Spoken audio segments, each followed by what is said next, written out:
Barrister यकीन साहब, अब से थोड़ी देर पहले जो दोनों सुप्रीम कोर्ट के जज साहिबान हैं, उनका इस्तीफा जरदारी साहब ने, प्रेसिडेंट ने मंजूर कर लिया है। सो ये जो दो जज साहिबान हैं वो बड़ा चार्जशीट करके गए हैं आपकी हुकूमत की इन तरमीम को। उन्होंने कहा जी कि आइन जो है अब वो दफन हो चुका है, अब ये खाली जो अदालतें हैं ये एक सेरेमोनियल सी चीज रह गई हैं। तो बड़ा ही एक डैमनिंग किस्म का उनकी चार्जशीट है दोनों के इस्तीफों में आपकी गवर्नमेंट और इस तरमीम के खिलाफ।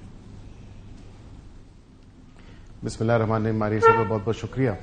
देखिए, बिल्कुल मैंने उनके इस्तीफे पढ़े हैं और उसका मुतालिया किया है। एक तो उनके इस्तीफे मंजूर हो चुके हैं, लेकिन उसके साथ साथ अपने इस्तीफों में जो वजूहात बयान की हैं मैं उनसे इत्तेफाक नहीं करता। क्या ये बताएं कि पार्लियामेंट का ये इस्तेकाक नहीं है कि वो आईनी तरमीम कर सके? इससे पहले भी 26 मरतबा यही पार्लियामेंट जब से आइन आया और आइन बना तो उसके बाद तरमीम आती रहती हैं, इसमें कोई ऐसी नई बात नहीं है। लेकिन ये जब देखा गया कि सुप्रीम कोर्ट जो उनकी एक्चुअल कॉन्स्टिट्यूशनल कॉलिंग थी, चाहे वो हाई कोर्ट में पहले आए, एलिवेशन हुई, उसके बाद फिर सुप्रीम कोर्ट आए, तो मेरे ख्याल से जो कॉन्स्टिट्यूशनल कॉलिंग है और जो ओथ लिया हुआ है कॉन्स्टिट्यूशन के ऊपर, आईने पाकिस्तान के ऊपर, उसमें तो यही है कि मैं अपने किसी भी जाती मफाद को या अपने पर्सनल इंटरेस्ट को मुकद्दम नहीं रखूंगा, उसको पीछे रखूंगा और उसको अपने काम में इंटरफेयर नहीं होने दूंगा।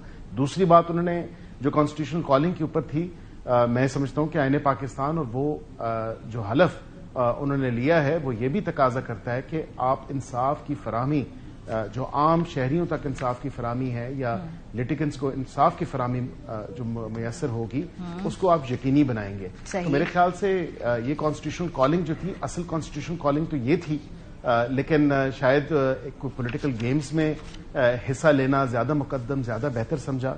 और ये किसी से ढकी छुपी बात नहीं है। आप लीगल फ्रेटर्निटी सबसे अगर पूछें तो वो आपको ये बातें, आपको ये चीजें वाज़ेह तौर पे मिलेंगी और इसकी कई मिसालें मिलेंगी कि कब कब और किस किस टाइम पे सियासी मफादात को मुकद्दम रखा गया और उनको फिर परवान चढ़ाया गया और फिर गेम्स खेली गई, अपने ब्रदर जजेस के रास्ता रोका गया और अपने हलफ से इनहराफ करते हुए अपनी जात को, अपनी जो मफादात थे उनको आगे रखा गया और अदालत के कामों को इसी तरह चलाया गया।